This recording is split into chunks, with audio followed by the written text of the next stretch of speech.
کوئی بیری کا درخت ہے، وہ کیسی بیری ہے؟ ساتویں آسمان کی بیری، وہ آخری حد ہے، مخلوق کوئی اس سے آگے نہیں جا سکتا۔ اس سدرۃ المنتہا، منتہا نہایت، حد، جہاں کی حد ہو گئی، وہاں تک حضور پہنچے ہیں سدرۃ المنتہا۔ اندہا جنت الماوا، اور سب سے اونچی جو جنت ہوگی جنت الماوا، وہ اس کے قریب ہی ہے، وہ بھی ساتویں آسمان پر ہے۔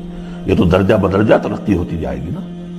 پہلی ضیافت جو ہے، پہلی نزل جو ہے، وہ تو اسی زمین پر ہو جائے گی، پھر جو ترقی ہوگی اپنے اپنے مدارج، اپنے اپنے مراتب، اپنے اپنے مقامات، اپنے اپنے ایمان کی گہرائی، اپنے اپنے اعمال صالحہ، اپنا اپنا انفاق مال و جان، اس کے حوالے سے درجے ہوں گے۔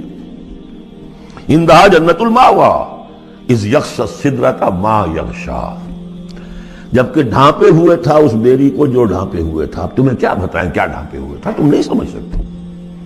دیکھیں کس طریقے سے اذ یغشی السدرۃ، کوئی انوار الہیہ کا کوئی ایسا نزول ہے وہاں جو زبان میں ادا نہیں ہو سکتا، کوئی الفاظ نہیں ہے کہ جو ان کی تعبیر کر سکے، اس پر انوار الہیہ کا کوئی نزول ہے۔ اذ یغشی السدرۃ ما یغشی، جبکہ چھایا ہوا تھا اس بیری کے اوپر جو چھایا ہوا تھا، جبکہ ڈھانپا ہوا تھا اس بیری کو جس نے ڈھانکا ہوا تھا۔ ما زاغ البصر وما طغی، نبی کی آنکھ اس وقت نہ کج ہوئی نہ حد سے بڑھی۔ یہ دو انتہائیں ہوتی ہیں، ایک تو یہ کہ آپ کسی انٹینس لائٹ کو فیس نہ کر سکے تو نگاہ ہٹائیں گے، آپ یہ جھپک لیں گے، فیس نہیں کر سکتے اگر آپ میں ہمت نہیں، استعداد نہیں ہے۔ نبی کا ظرف اتنا تھا کہ ان انوار الہیہ کا براہ راست مشاہدہ کیا ہے، اور نگاہ آپ کو ادھر ادھر کرنے کی ضرورت پیش نہیں آئی۔ لیکن طغا ایک حد ادب بھی ہوتا ہے جس سے آگے انسان کو نہیں جانا چاہیے۔ نگاہ جو ہے اس نے بے ادبی کی روش بھی اختیار۔ علامہ اقبال نے، واقعہ یہ ہے کہ اس آیت کو میں نے سمجھا علامہ اقبال کے ایک شعر سے، اور اکثر و بیشتر لوگ نہیں سمجھ سکے اس آیت کو۔ ذوق و شوق کے نام سے جو ان کی نظم ہے بال جبریل میں، وہ میرے نزدیک ان کے شاعرانہ جو ان کی استعداد ہے اس میں بلند ترین نظم ہے وہ۔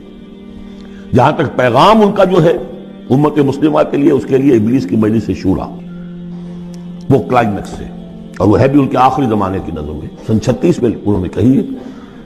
اس کے بعد تو بیماری اتنے رہے ہیں، بہت کم اشعار پہ، لیکن اس میں ذوق و شوق میں ایک شعر ہے: عین وصال میں مجھے حوصلہ نظر نہ تھا، عین وصال میں مجھے حوصلہ نظر نہ تھا، گرچہ بہانہ جو رہی میری نگاہ بے ادب، میری نگاہ بے ادب بہانہ تلاش کرتی رہی کہ میں مشاہدہ براہ راست کروں، حالانکہ عین وصال ہے اس وقت، لیکن یہ کہ میرے اندر حوصلہ نہ تھا کہ میں حسن کا براہ راست مشاہدہ کر سکوں۔ عین وصال میں مجھے حوصلہ نظر نہ تھا، گرچہ بہانہ جو رہی میری نگاہ بے ادب۔ یہاں ان دونوں چیزوں کے برعکس بات ہے جو اقبال اپنے بارے میں کہہ رہا ہے۔ میں تو بے ادب بھی ہوں، اور میں تو چاہتا تھا کسی طریقے سے حد ادب سے تجاوز کر کے دیکھوں، لیکن میرے اندر تو حوصلہ نہیں تھا۔ محمد میں وہ حوصلہ تھا، دیکھا ہے، براہ راست دیکھا ہے، نگاہ جما کر دیکھا ہے، لیکن ایک حد سے تجاوز، حد ادب کے اندر رہے۔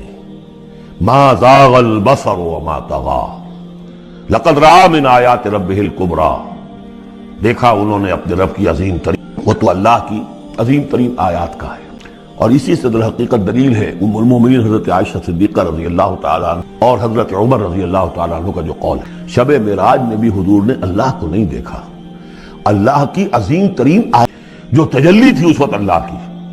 حضرت عائشہ صدیقہ کا کہنا تو یہ ہے کہ نور لا یرا، وہ نور ہے، دیکھے کیسے جا سکتا ہے۔ بہرحال وہاں بھی قرآن جو کہہ رہا ہے وہ یہ نہیں کہہ رہا ہے کہ اللہ کو دیکھا، جیسے کہ وہ جو شب معراج میں پہلا سفر کا حصہ تھا زمینی، مسجد حرام سے مسجد اقصی تک، سبحان الذی اسریٰ بعبدہ لیلا من المسجد الحرام الی المسجد الاقصی الذی بارکنا حولہ لنریہ من آیاتنا، وہاں پر بھی اللہ نے اپنی آیات کا مشاہدہ کرایا، لیکن وہ زمینی آیات ہیں اللہ کی، وہ برکات جو ہیں زمینی ہیں۔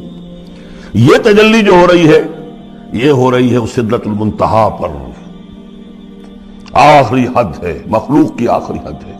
اس سے آگے کہیے حرم ہے، حریم ذات ہے اللہ کی، جس میں کسی غیر کا کوئی دخل نہیں۔ اس حد پر جا کر جو وہاں تجلیات باری تعالیٰ تھے ان کا